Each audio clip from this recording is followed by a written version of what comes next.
Hello guys, तो यार welcome to my channel. मैं आ चुका हूँ आप लोगों के लिए एक और नया कॉमिक सीरीज लेकर जिसका नाम है द लास्ट हीरो। उम्मीद करता हूँ कि आप लोगों को ये सीरीज पसंद आएगा। तो गाइस यार, मैं इसका फर्स्ट एपिसोड आज एक्सप्लेन करने वाला हूँ, लेकिन उससे पहले जिन जिन लोगों ने भी मेरे चैनल को सब्सक्राइब नहीं किया तो सब्सक्राइब कर लो, वीडियो को लाइक कर दो। चलिए इस एपिसोड को भी शुरू करते हैं। इस एपिसोड की शुरुआत में हम लोगों को बताया जाता है कि पूरी दुनिया अब एक लिविंग हेल बन चुकी है। चारों तरफ एपोक्लिप्स बच चुका है। कुछ दिनों पहले फैले हुए एक वायरस की वजह से अचानक ही सारे के सारे लोग ज़ॉम्बीज़ में बदलना शुरू हो गए। बस कुछ ही लोग ज़ॉम्बीज़ नहीं बने और पूरी की पूरी दुनिया अब ज़ॉम्बीज़ के कब्जे में। 3 दिनों के अंदर पूरी जगह पे सिर्फ और सिर्फ ज़ॉम्बीज़ ही दिखाई देने लगे। उसके बाद हम लोगों को एक और जगह का सीन दिखाया जाता है। ये एक मेल रूम था जिसके अंदर से आवाज़ आ रही होती कि हे फैटी, क्या तुम बस आज इतना ही खाना लेके आ पाए हो। उसके बाद हम लोग अंदर का सीन दिखाया जाता है जहाँ पे 3 बंदे थे और वो उनमें से एक कहता है कि हे, तुम्हारे पास बस इतना ही पानी बचा है, इससे क्या होगा, इसमें तो एक बूंद पानी तक नहीं है। और वो सभी लोग मिलके एक मोटे से बंदे को थोड़ा सा परेशान कर रहे थे। और ये मोटा बंदा और कोई नहीं, हमारा मेन कैरेक्टर है इस मांगा का। हमारे इस मेन कैरेक्टर का नाम है यांग हाओ। और ये उनसे कहता है कि मैंने अभी तक पानी का एक बूंद तक नहीं पिया और तुम लोग कह रहे कि मुझे पानी नहीं मिला। उसके बाद वो मन में सोचता है कि मैंने इन लोगों को क्यों बचाया मैं इनके लिए किसी को भी ब्लेम नहीं करूँगा, क्योंकि इन्हें बचाने वाला मैं खुद था। मुझे पता नहीं, मैं अभी पछता रहा हूँ इन्हें बचाकर। उसके बाद वो बंदा हमारे मेन कैरेक्टर को लात मारते हुए कहता है कि तुम्हें पानी चाहिए, वो स्टेज पे पकड़ कहीं के, तुम्हें क्या लगता है कि तुम्हारे ऊपर वेस्ट करने के लिए हमारे पास इतना सारा पानी भी है। और इस बंदे का नाम है ली उई और ये फिजिकल एजुकेशन का एक स्टूडेंट है। हमारे मेन कैरेक्टर यांग हाओ को मारने के बाद वो उसके ऊपर थूकता है, मतलब ली हुई उसके ऊपर थूकता है। और हमारा मेन कैरेक्टर उससे कहता है कि मेरे पास कोई भी खाना कोई भी पानी नहीं है, तो प्लीज़ अब यहाँ से चले जाओ, मेरे पास तुम्हें देने के लिए कुछ भी नहीं है। उसके बाद एक बंदा हमारे मेन कैरेक्टर के पास आता है और उससे कहता है कि हे देखो, यहाँ पे एक मोटा बंदा है जो हम लोग के यहाँ से भगाने की कोशिश कर रहा है।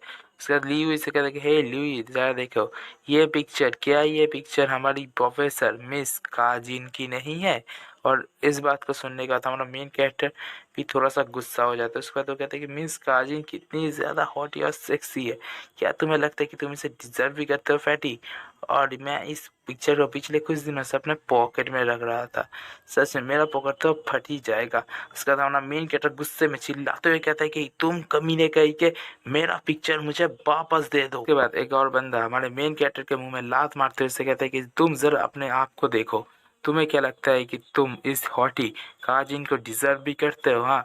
उसके बाद पीछे से एक बंदा बोलता है, मतलब जिसने पहली बार हमारे मेन कैरेक्टर को परेशान किया था, कहते कि फैटी, तुमने कुछ दिनों से पानी नहीं पिया ना, चलो मैं तुम्हारी मदद कर देता हूँ। ये कहते हुए अपने जिप को खोलने रखता है, जिसे देख के हमारा मेन कैरेक्टर भी थोड़ा सा शॉक्ड हो जाता है और समझ जाता है कि वो क्या करने वाला है। और उसके बाद वो बंदा उसी जगह पे, मतलब उस पिक्चर के ऊपर पेशाब कर देता है, जिसे देख कर हमारा मेन कैरेक्टर गुस्सा हो जाता है और कहता है कि मैं तुम लोगों को मार डालूंगा।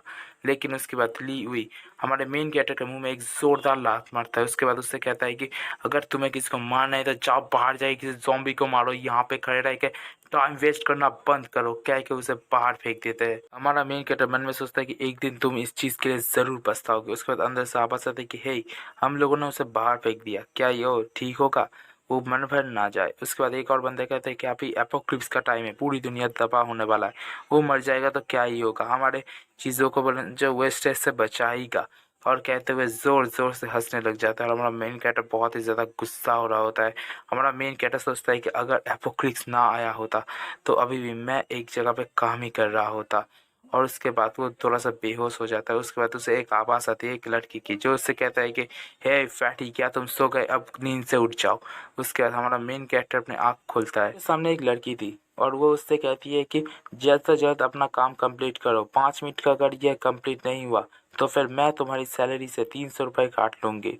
अपना मेन कैरेक्टर सोचता है कि क्वीन क्वीन भी मुझे परेशान करती थी मैनेजर, लेकिन उसके बावजूद भी मैं डोम रूम के अंदर जब जाता था सभी लोग मुझे परेशान करते थे, लेकिन मुझे इससे कुछ भी फ़र्क नहीं पड़ता था, क्योंकि मेरी क्रश प्यारी काइजिन मुझसे हमेशा अच्छे से बर्ताव करती थी।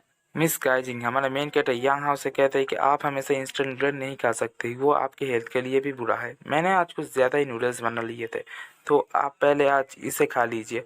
उम्मीद करता हूँ कि आपको अच्छा ही लगेंगे। उसके बाद हमारा मेन कैरेक्टर कहते हैं कि आप बहुत अच्छी है, आपका शुक्रिया मिस गाइजिंग। लेकिन ये सब कुछ अब ज़्यादा दिनों के लिए बचा नहीं, क्योंकि एपोक्लिप्स आ गया। उसके बाद हम लोग को रियल में सीन दिखाया जाता है, और वहाँ पे देखते हैं कि एक ज़ॉम्बी वहाँ से निकल रहा था, जिसे देख कर हमारा मेन कैरेक्टर घबरा जाता है। कहते हैं कि प्लीज़ प्लीज़ मुझे नोटिस मत करना। लेकिन वो अपने मन में सोचता है कि मेरे पैर मूव नहीं कर रहे, अगर ये नोटिस कर लिएगा तो मैं मारा जाऊँगा। उसके बाद वो ज़ॉम्बी भी हमारे मेन कैरेक्टर को नोटिस कर लेता है, उसके ऊपर हमला करने के लिए बैठ जाता है, और हमारा मेन कैरेक्टर थोड़ा सा घबरा जाता है। और हमारा मेन कैरेक्टर कहता है, अरे नहीं नहीं, डैम इट, मेरा पैर मूव करो प्लीज़।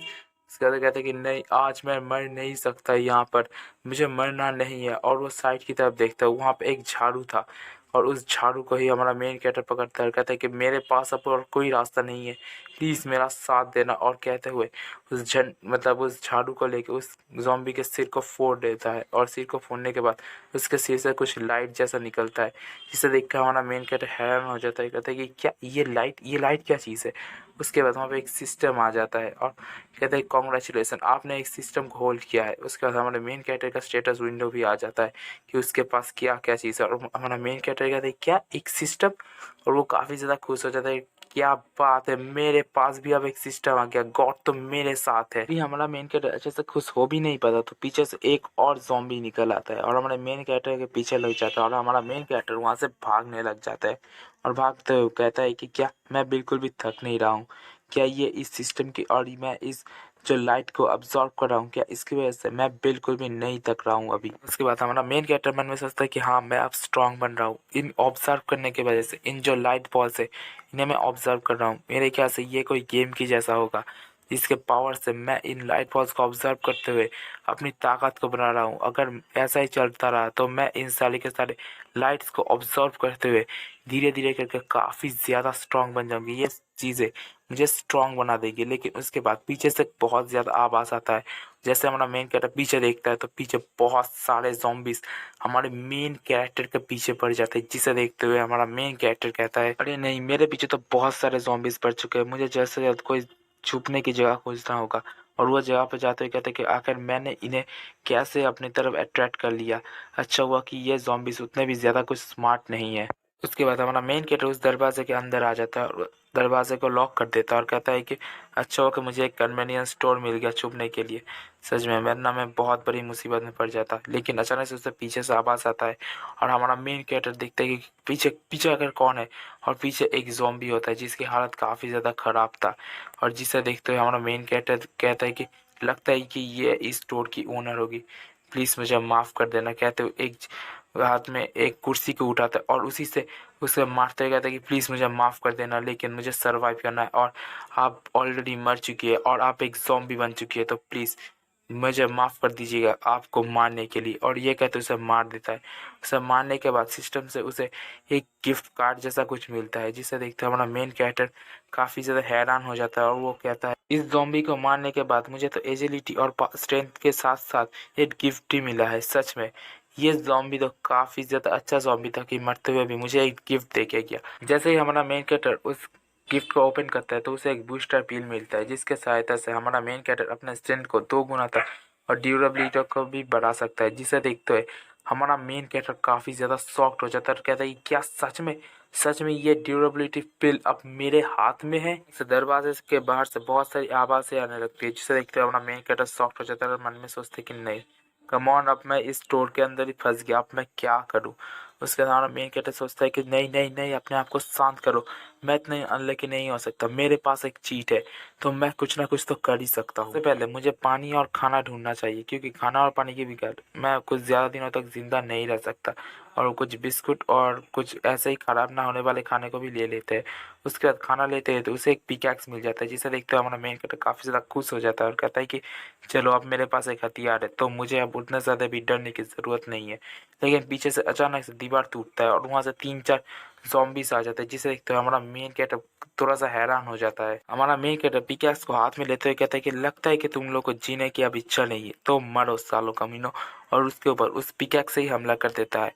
उसके सिर के अंदर थोड़ा-सा घुसा देता है, लेकिन कहता है कि ये पिकैक्स उतना भी ज़्यादा अच्छा नहीं है एक ज़ॉम्बी को मारने के लिए। लेकिन उसे वो पॉइंट्स मिलते हैं, स्ट्रेंथ प्लस होता है, जिसे देखते हुए कहता है कि मैंने इन्हें नहीं मारा, लेकिन अभी भी मेरा स्ट्रेंथ प्लस हो रहा है। और ये करते हुए अगेन और अगेन बार-बार उसको मारते जा रहा होता है, मारते जा रहा होता है, और ऐसे करते हुए उसे बहुत सारे पॉइंट्स मिलते जा रहे होते हैं। और उसका लेवल अप भी हो रहा होता है, 200 पॉइंट्स मिलते हैं, 200 कैसे करते हुए स्ट्रेंथ मिल रहे होते हैं, एजिलिटी मिल रहा होता है, और एट द एंड वो मर भी जाते हैं।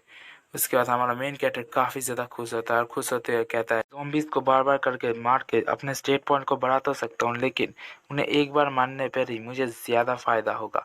और ये कहते हुए काफ़ी ज़्यादा खुश था। उसके बाद वो अपने सिस्टम में देखता है कि उसकी पावर एजिलिटी बहुत ही ज़्यादा बढ़ चुका है, और वहाँ पर एक चेस्ट भी था, जिसे वो ओपन करता है। उसे ओपन करने के बाद उसे उसके अंदर से एक स्वॉर्ड मिलता है। उसके बाद हमारा मेन कैरेक्टर मन में सोचता है, और जबकि अब मेरे पास सिस्टम आ चुका है, सिस्टम के साथ साथ मुझे ये इतनी सारी पावर मिली है, तो अब मुझे यहाँ पे बैठ के क्या होगा।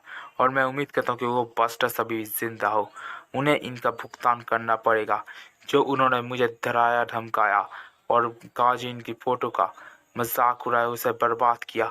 उन्हें इसके लिए मरना होगा। उन्हें दिखाया जाता है कि सामने से बहुत सारे ज़ॉम्बीज़ आ रहे होते हैं। हमारा मेन कैरेक्टर अपने स्वॉर्ड के साथ आता है और उन सभी ज़ॉम्बीज़ को मार रहा होता है। और गाइस इसी के साथ ये एपिसोड ख़त्म हो जाता है। सो गाइस यार, मुझे उम्मीद है कि आप लोगों को मेरा इस मिशन पसंद आया होगा। मेरा गला अभी भी ख़राब है गाइस, मेरी तबीयत अभी भी ख़राब है, इसी वजह से कहीं भाई मेरा अटक रहा है वॉइस, तो यार प्लीज़ इसे मैनेज कर लेना। और उम्मीद करता हूँ कि आप लोगों को पसंद आया होगा, तो वीडियो को लाइक, चैनल को सब्सक्राइब जरूर से करना। मिलते हैं नेक्स्ट वीडियो में, तब तक के लिए बाय बाय गाइस।